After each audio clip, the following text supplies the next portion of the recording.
Di sini kami akan membahas tentang pengertian evolusi dan mekanisme evolusi. Definisi evolusi.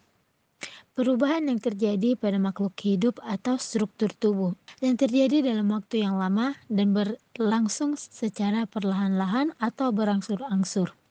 Evolusi dalam cabang biologi mempelajari asal-usul makhluk hidup. Nah, di sini perlu kita ingat tentang definisi evolusi itu. Perubahan yang terjadi adalah tingkat populasi, bukan tingkat individu. Faktor-faktor yang mempengaruhi evolusi yaitu faktor eksternal dan faktor internal. Mekanisme utama berupa seleksi alam dan hanyutan genetik.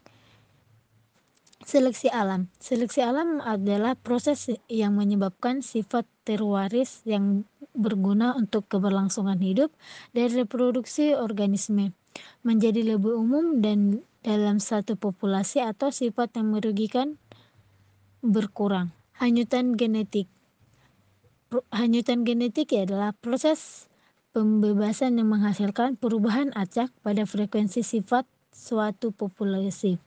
Nah, hanyutan genetik ini dihasilkan oleh probabilitas apakah suatu sifat akan diwariskan ketika suatu individu akan bertahan hidup dan bereproduksi. Perubahan yang terjadi sangat kecil atau tidak tampak. Hal ini dapat berakumulasi dan tampak jelas dengan menghasilkan spesies baru. Mekanisme evolusi karena seleksi alam. Ngengat atau Biston betularia. Sebelum revolusi industri, ngengat berwarna terang lebih banyak dan yang berwarna gelap jarang terlihat. Setelah revolusi industri, ngengat berwarna gelap meningkat. Revolusi industri menuju ke polusi udara, menuju ke asap hitam atau pembakaran, menuju ke batang pohon menghitam, dan ngengat yang hinggap di batang pohon sulit terlihat oleh pemangsa ngengat.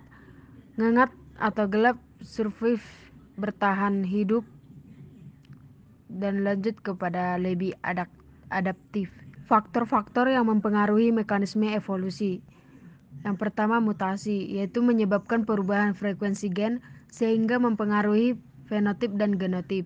Mutasi dapat menguntungkan, yaitu menghasilkan sifat baru yang menguntungkan, menghasilkan spesies yang adaptif, memiliki daya fertilitas dan flabilitas yang semakin tinggi. Yang kedua, seleksi alam dan adaptasi, yaitu proses adaptasi diikuti oleh proses seleksi alam.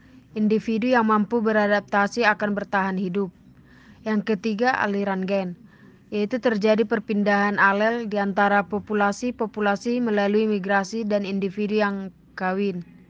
Yang keempat, perkawinan terjadi tidak acak, yaitu menyebabkan alel yang sifatnya tidak disukai akan jarang ditemukan ataupun hilang. Yang kelima, genetic drift, yaitu menyebabkan perubahan secara acak pada frekuensi gen dari populasi kecil yang terisolasi. Perkawinan secara acak menghasilkan frekuensi gen dalam populasi stabil atau tidak berubah. Ini termasuk hukum Hardy-Weinberg.